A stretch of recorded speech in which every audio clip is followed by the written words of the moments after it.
বাবা, এত রাত্রে তুমি কোথায় বেরিয়েছো? ভারী জিনিস নিয়ে দাও, আমি একটু আগে দিয়ে আসি। নাহলে না বাবা, এত রাতে আর তোমাকে আর কষ্ট করতে হবে না।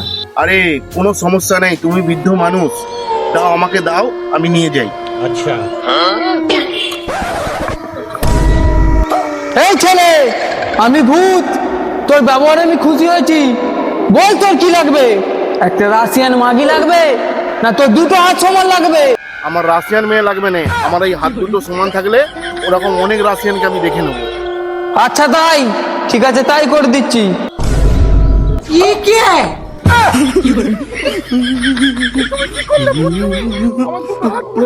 সবই তো হয়ে গেল, কি বললে তুমি এটা?